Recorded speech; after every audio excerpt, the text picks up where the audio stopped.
Welcome, I'm Darren, and I'll be your guide today as I look at 1992 and 1993 Pinnacle baseball card sets. Baseball collectors didn't get to experience Pinnacle until 1992, which is kind of interesting because in 1991, basically everybody created a premium brand. And in baseball, that meant that you still had Upper Deck.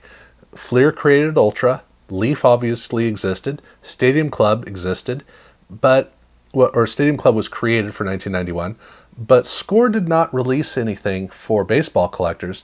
Instead, they waited until football to release their 1991 Pinnacle brand. And it was, I don't know how well it would have worked for baseball, but it is kind of interesting that they didn't release the set starting in baseball. It's one of the few occasions where football was the launch point for a cross-sport release of cards. We did get it in hockey, but then we would eventually get it in baseball in 1992, which meant it was a whole nother design, and it was quite a design to start with. The 1992 Pinnacle design is one of the great, it's obviously one of the great Pinnacle designs, but it's one of the great designs of the 90s. Just gorgeous. It's got a black border around the outside, which almost has a lacquer-like quality to just how deep and rich it is. Then there's a white inner border, and then there's a partial inner border inside of that is a two-part border that kind of shoves the background image down into one corner, allowing the player to break free out into the inner border, but not into the outer border. So it creates tension, it creates energy, it highlights the player, it does all the great things that you want, and they tended to choose great images. Pinnacle worked extremely hard to make sure that these images came through so that the cards all read well. But the piece of the card that really made this card set work was that color fade down at the bottom, which is a team color fade. And this is actually an extremely pioneer-like card element, because in baseball, there had been team colors attributed to cards in the past, but they were kind of buried in an otherwise dominant card border. Read, this is the kind of thing that Topps used to do, and Topps was all about a Topps card, and maybe they might put a team color element in it, but the card was always dominated by the border. And even with Score, where they had multicolored borders, they were all based on the 110 card series of one type of color and then another type of color. It never had to do with the team color. That was something we would see in football, but in baseball, nobody did that. This was the first time where a team color was the dominant element of a design theme on a card. So that meant that, for the player himself, but especially for team collectors, the whole team felt like a cohesive whole. And it would have been a great time for Pinnacle to build the card set team by team, but they didn't. They were spread out. So if you reorder it, the card set has a very, very strong feeling of team first, which is a great tribute to the spirit of fans. Again, why it took until 1992, I don't know, but at least we got around to it. And for the card backs of the 92 set, they're very meticulously crafted as well. It's a black card back with some strong color elements sprinkled in, with a big white border around the outside, which does kind of dilute the power of this card back, but at the same time, it does a great job of really highlighting all the great stuff inside. And if you're not familiar with Pinnacle, you might notice there's a little like barcode down at the bottom. I'm going to get more into that, talk about that a little bit later on, but that is an authentication element. And the whole point of it is it's about anti-counterfeiting. So like I said, I'll talk about that a bit later on, but that is a feature that all Pinnacle cards have. The set is, like I said, it's a mix of players all over the place, and then they do have almost a subset for prospects. It's not a pure subset because there are a couple of veterans mixed in, but very few. The prospects cards all have a little logo for prospects down at the bottom. Otherwise, the cards read in the same way. But another thing that's intermixed within all of these cards are some draft pick players. And the draft pick players have a little logo down at the bottom that's different from the prospects. But more significantly, they're all headshots of the players wearing a prominent team hat. So that's the element that really ties you into the team. The cards are very bold, they're very straightforward, but again, they're not done in a way that is all that different from the main cards in the set, except in this case, it just happens to be that the picture is wildly different. But they did have some subsets, and the first subset is Idols. This is a carryover from what they'd been doing in 1991, and the whole theme of this is it is a veteran player, and it is somebody who he idolized growing up, not necessarily a baseball player. And so you get a really wide range of influences for the players. The shot of the idol, the person who was a lot older, that's a sepia shot, and then the player himself, who is the protege, as it were, it's a little shot of the player down at the bottom. On the card back, they have pictures of both of them. And it's a wonderful tradition that they had, that they started in 1991, and here for baseball, they got to enjoy all these cards. They also have a subset called Sidelines, and this, again, is a carryover from 1991. In this case, it's a wildly different card than what we saw in 1991 over in football and over in hockey. In this case, they have a thin black border around the outside, a very strong theme element for Sidelines, and then a picture that has nothing to do with baseball, because that's the whole point. This is about essentially extracurricular activities for each player. In some cases, it's a career that the player has outside of baseball. In other cases, it's a hobby. So like with Nolan Ryan, he, among other things, has a couple of ranches, had a couple, still has them, and so he liked to ranch. So that was a big thing. But when you look at all of the different shots for each of the players, it's a really wide-ranging array of different pictures, it's both wonderful and difficult. For someone who's OCD like myself, there's no cohesiveness to it, so it's always jarring. But if you're looking for something that's just really interesting, this is one of the great subsets because of just how different every single one of these shots is. So yeah, it is cool. And even for someone who's OCD like me, I love the cards conceptually. I love that they did this. I liked it better the way they did it in 91, but the 92 cards they still carry the theme. They also had a subset called Technicians, and this is looking at different aspects of the game and players who are absolutely great at it. It's breaking down how they do what they do, and the big thing for this card is that they have a blueprint theme. So on the card back, it's all about a blueprint theme, but on the card front, they have this cool fade of a technical drawing shifting into an image on a full bleed image, and the cards just look really cool. This, I think, is one of the great things that Pinnacle did in all of its years. I really love these cards. They also have a subset called Grips, and Grips it's showing different baseball pitches. So half of the card shows the way that the ball is held for the pitch, and then on the other side it shows somebody who kind of masters it.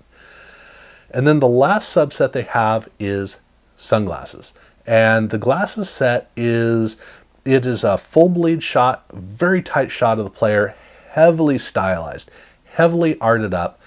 And the lenses themselves for the player, it has basically a shot of the same player, which is kind of weird, in each of the lenses.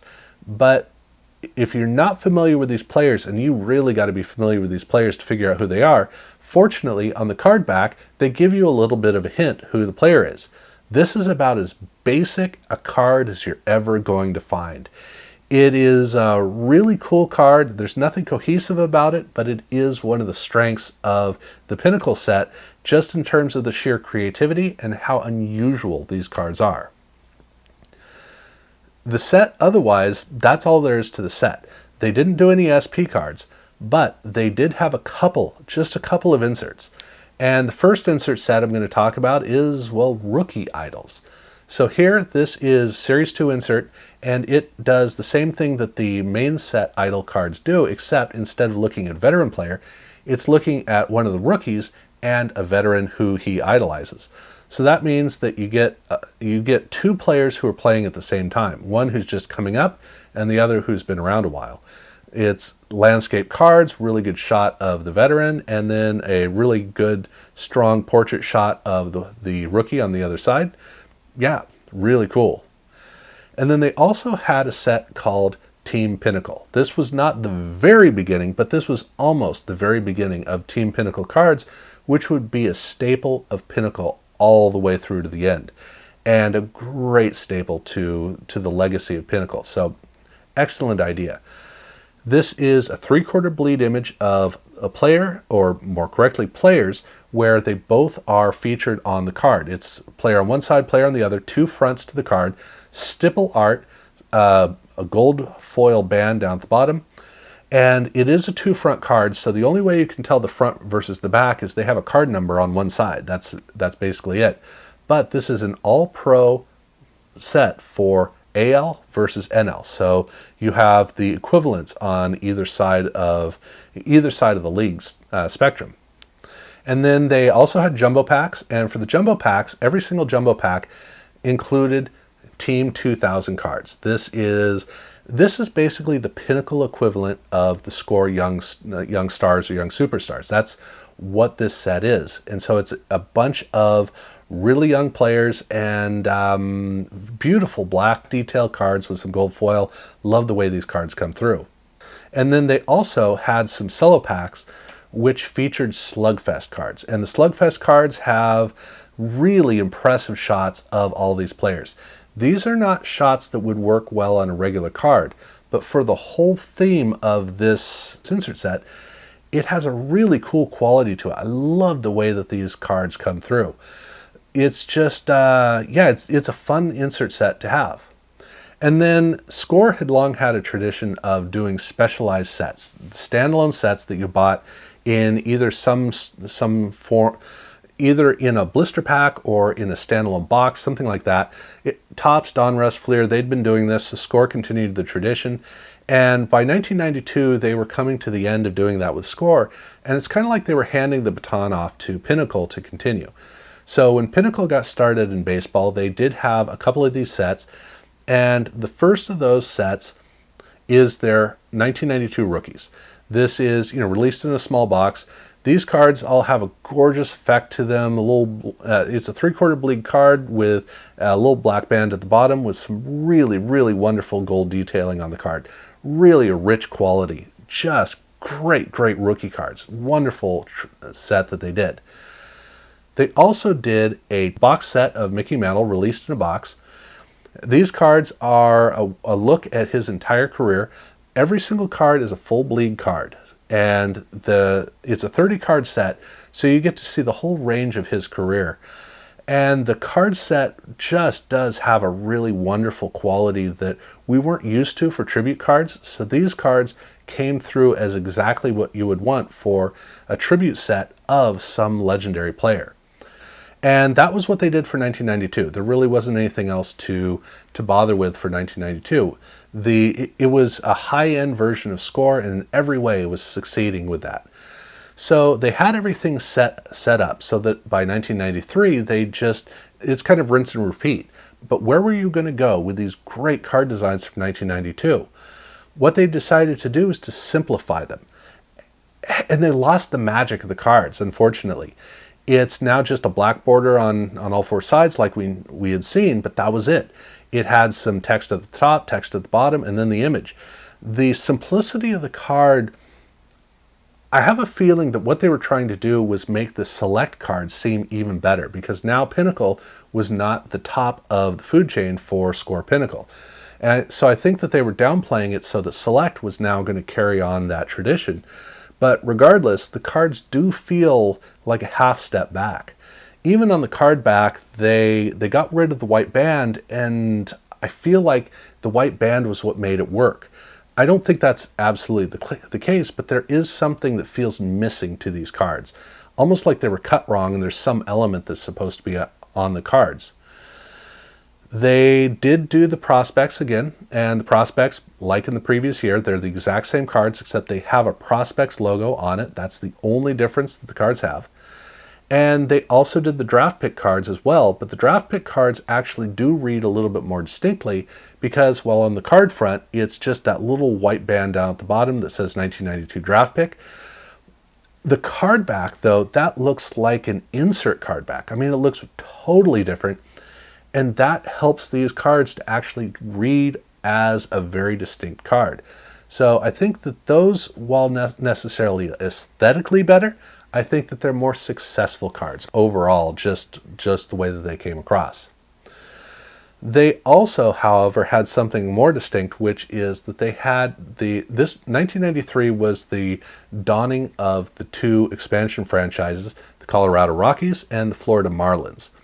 And for these two, the players who signed on to be the foundation of the new teams, they made cards for each one of these players who are now in their uniforms with a sky backdrop, which makes the cards look they're very distinct and they look really cool.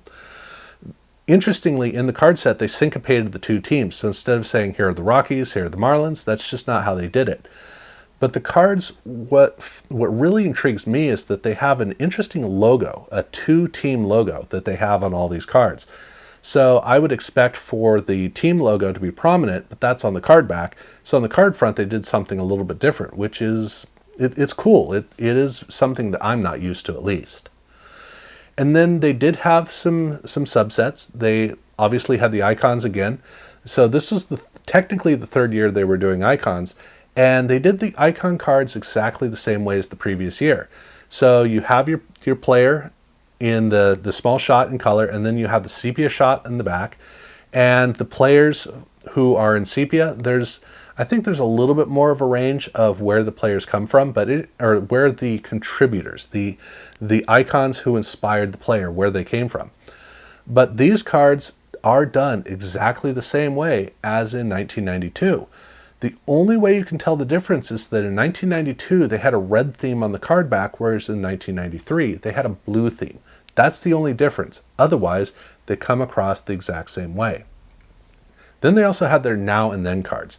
This is looking at a player who's had a pretty good career, and it looks at an early shot from his career and then a recent shot from his career.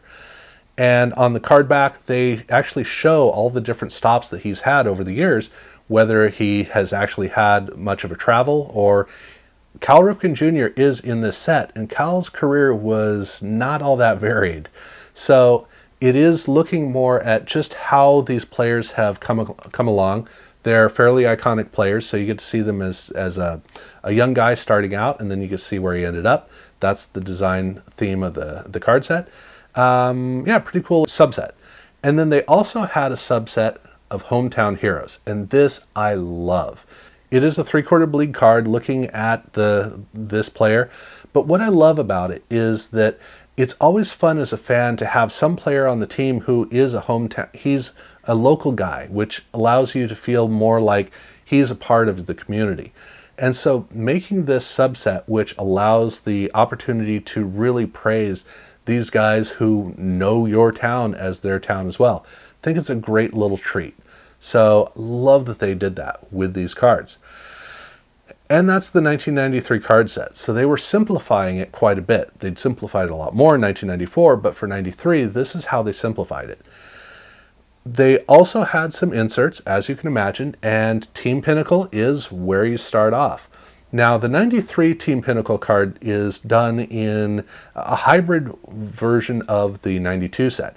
They still have the AL on one side, NL on the other, two card fronts, that's basically the way. They still use the stipple art, but instead of using a 3/4 bleed, now they have a black border around the outside. The only thing on this card that is really distinct from the main cards in the set, setting aside the two borders and the stipple art, is that they have gold foil up at the top that says Team Pinnacle. But they also had another release of these, which was their rookie Team Pinnacle. And this looks at rookie players who were basically the all-rookie team for the AL and the all-rookie team for the NL. Pretty much that's the way they did it. These cards are, I think they're harder to come by than the main Team Pinnacle cards. But in this case, the only difference other than who the players are is it says Rookie Team Pinnacle up at the top. Otherwise, the cards are done the same way. But do understand the two card sets do exist. They also had their Slugfest cards, which again were inserts in packs. This set has more gold foil on it. That's, I mean, you know, I would say that's the big difference between the two sets, but it's the same concept. And they also, for their jumbo packs, did have their Team 2001. Well, okay, one of the jumbo sets had Team 2001. And the difference here is Team 2000 is the 92 set. Team 2001, that's the 1993 set. Otherwise, they read basically exactly the same. But they did also have one other insert set, and that was their tribute cards.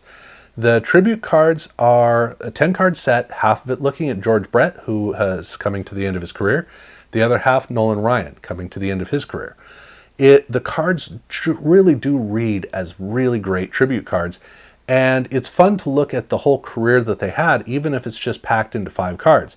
But this was another really cool insert set that they did for 1993. So they were having a lot of fun with this. And then they had a couple of standalone sets. The first one was their expansion team set. This is done more in the way of the 1992 Team Pinnacle cards. It is a 2-face card, so you have the Florida Marlin on one side, the Colorado Rocky on the other side. This is 9 cards, so you get to see basically the starting team. And the cards do have the same layout of 3/4 bleed. Down at the bottom you have, instead of gold foil, you have a team color band. And yeah, that's the set. Unfortunately, it's not star-studded because these are the players who have signed on to be players on these new teams. They're expansion draft players. But otherwise, still a pretty cool card set. And then they also have a box set called Cooperstown Cards, or Cooperstown set. It's the Cooperstown Cards set. That's what I'll say. Cooperstown cards these are 3/4 bleed. Again, they're continuing with the tradition of the 92 Team Pinnacle cards, which is, they're getting some mileage out of it. This has some really I like the way that the gold foil is done on these cards. I think it is a wonderful element to the design. But this card set is really distinct because there's a parallel to this, and that was a parallel set that was released to dealers at a conference. They didn't release all the sets, so there was an additional way that they released them later on, but the cards were not intended to be sold to collectors per se. They were released to dealers to do whatever they wanted, so they could sell the whole set, they could sell individual cards, they could keep them. But that was the idea. There are an estimated 1,000 card sets, and it's the same cards, the Cooperstown cards, except they have a Dufex finish on the outside. And for Dufex, the nature of Dufex is it's brushed metal, but it's the Pinnacle name for brushed metal, and there's a particular way that Pinnacle did it. So SP also did brushed metal in football. It wasn't just Pinnacle, but Pinnacle was the one who really marketed it as a very distinct part of their set, which is why Dufex is a very common name that we know. But it is brushed metal, that's what it is. And for the Cooperstown cards, it's a gorgeous look that they have, and you're not likely to find these in a complete set form. You're probably going to find them individually. That's just kind of the way that it worked because of how it was released. But they also had 2 very distinct box sets that were released to customers that were really distinct in how they were approached. The first one is their Joe DiMaggio set.